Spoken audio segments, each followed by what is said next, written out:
Welcome to Behind the Curtain IMO. I'm Betsy Jordan, and this is the election series finale. There are 3 parts.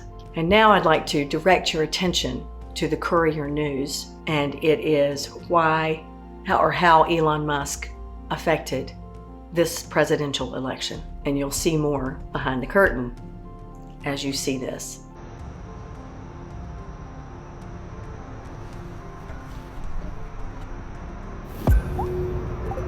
This is the story of how the world's richest person, the owner of Tesla and X, bought the global town square, then corrupted it before using his immense wealth to help elect a convicted felon. April 14, 2022. Elon Musk makes an unsolicited offer to buy Twitter for $44 billion.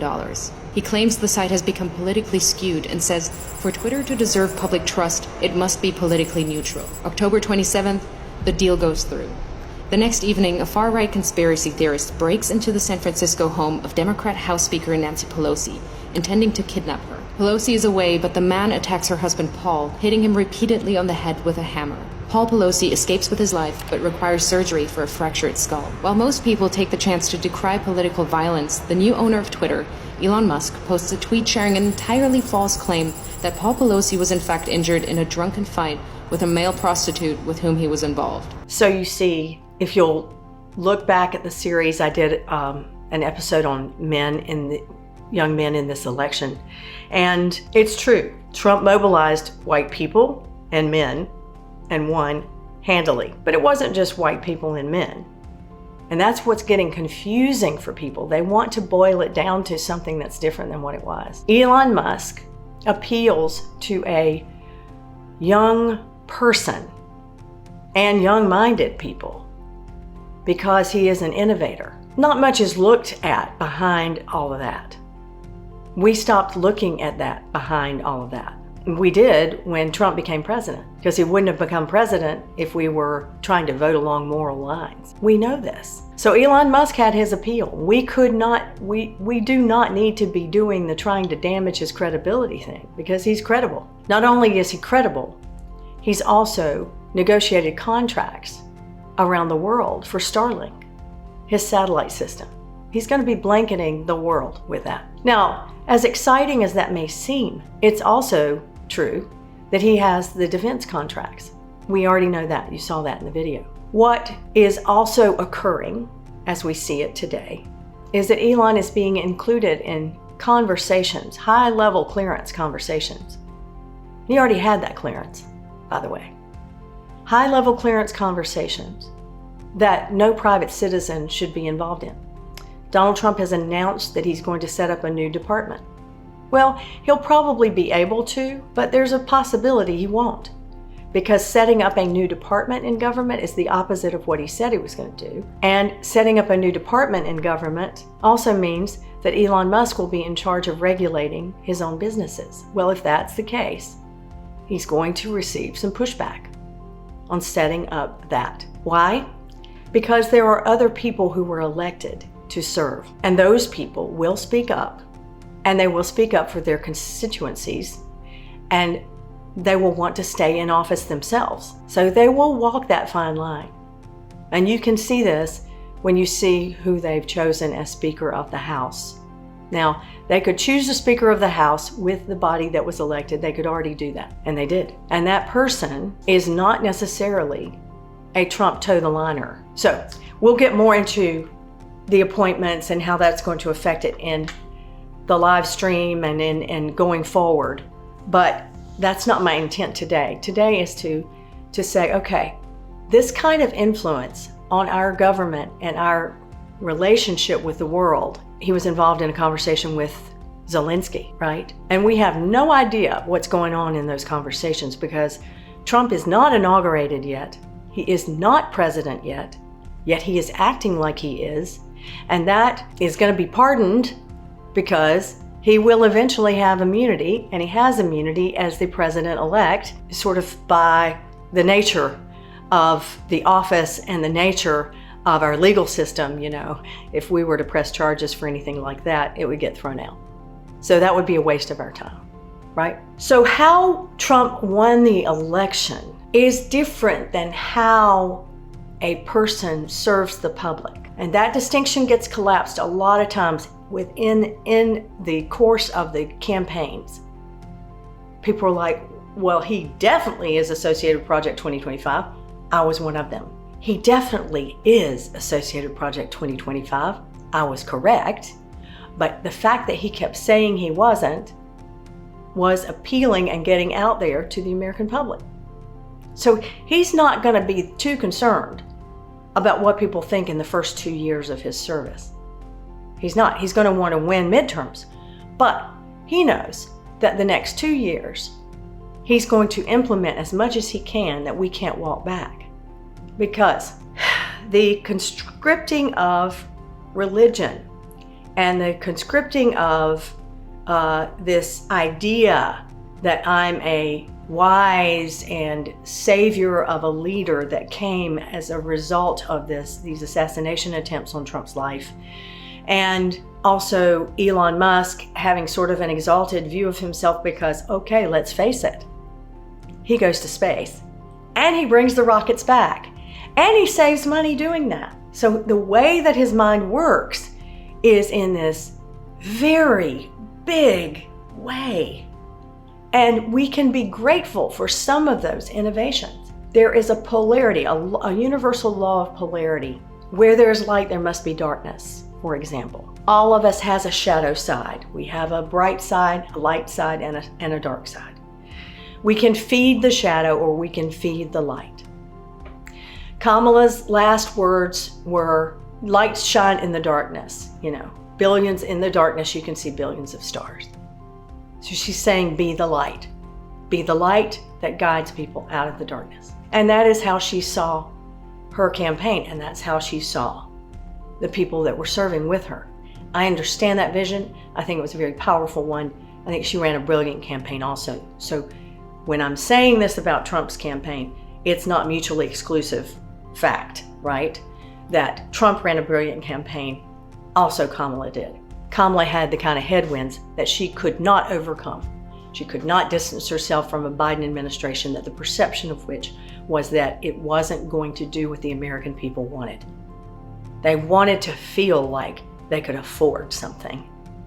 And they believed Trump, that Trump is the better person for the job. And we tried everything we could to make that not be the perception that the American people had. Trump had done some masterful things to make sure that immigration stayed an issue. And we could say all we wanted, that he stopped the bill. Didn't matter. People just cared they were still afraid in their homes and Trump's going to get rid of these people. Now we know that's not the answer, but Trump knew exactly what he was doing. And so instead of, demonizing them for what they did effectively, we need to take a look at that and go, okay, so if we want a world that looks like something very different, we need to start painting that picture right now. And then we don't necessarily need to run on the painting of that picture. We need to run on how we're the better choice. Why? Because people feel better about being able to pay for their livelihoods, because people feel safer at home. And I don't care what color, race, creed, gender, anything. We need to say this. Look, we're the better guy. That's what happened. So we can't say that white men are being maligned. And we can't say that this was necessarily a white man's campaign. We can. We would not necessarily be right or correct about it. Now, Trump's appointments, you're going to hear a lot about.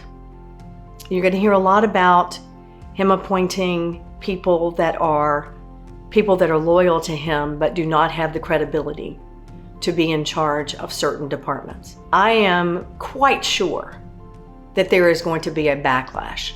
I know for a fact that the military is already railing at them using a private organization to weed them out when they've had years of service and understand how to lead through chain of command. That is going to be Hitler's modus operandi, was to get his own army. That is where Trump is headed. That is where Elon Musk is headed also, when he says it's going to hit the middle class. They're going to be paying for it as we get rid of these, entitlements, they're going to feel it first, probably second and third. Those are things that are a natural occurrence when the triumvirate, which is Trump, Musk, and Vance, meets the trifecta, which is the executive, judiciary, and congressional branches of government. They have all of those in their control. But again, we did elect people in our governors, and we did elect people in service in Congress who will be fighting to share another perspective. So not all is lost. I say these things, and I want you to understand that Elon Musk doesn't want any controls. He doesn't want any limits on what he does, right? He wants the freedom to do this because he thinks he's right about it. And he's got a lot of evidence to prove that he might be. And Donald Trump is someone who really believes he wants to get a handful of strong men so that he can negotiate and do deals with them. But at the same time, he thinks he's the best deal maker in the world, and therefore he should be in charge of the world. He should be not just the savior of America, but the savior of the world. And that's what's happening with this exaltation of himself. So I want you to watch for that, because that is going on. You will see online different kinds of memes and graphics that portray Elon Musk and Donald Trump as these great orators, as people who have these wonderful, wise thoughts. That's not their thoughts. That is not how they talk. That is the use of AI. I'm just asking you to have discernment, to not be misled, to not think these men are exalted into the status of demigod, because that is where they are going. There are bills in front of Congress right now. The Judiciary Act is meant to expand the Supreme Court so that there will not be such partisan rulings. The No Kings Act. This country was formed by people who did not want monarchy. They did not want kings to rule. We had a Revolutionary War, which was all about that. So we don't want that. And so our Constitution means something. And I'm going to include a link down below from a constitutional scholar and let you take a look at his work.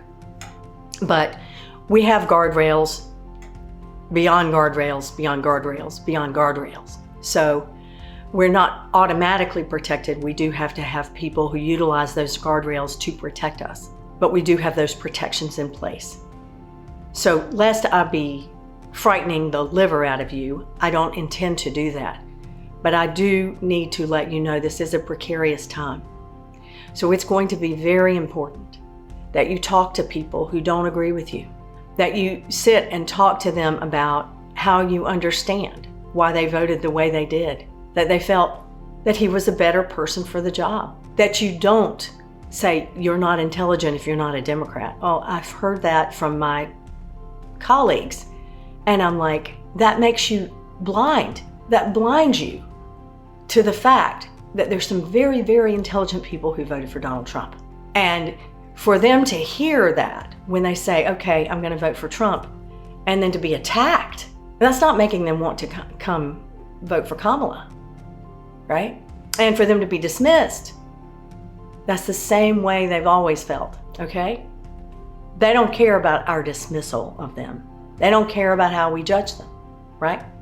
The Republican Party, they're saying, look, I know why I'm voting for this guy. You're not going to talk me out of it because I still believe that I'm right.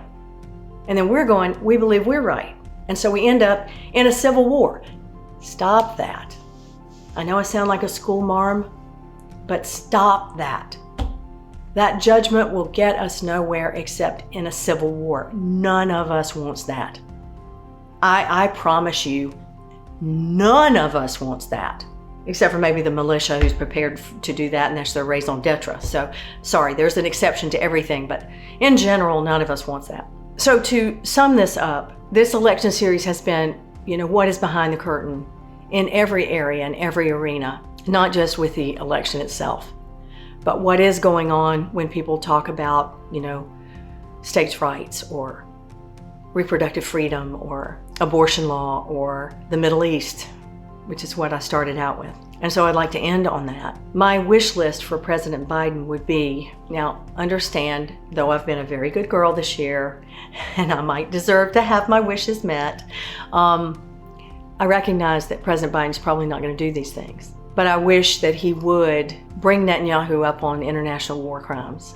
At the same time, withhold funding till Netanyahu agrees to publicly guarantee a Palestinian state and his defense of it. And that the Palestinians also agree to let the United States of America and Israel defend them. And look, they have every reason not to do that.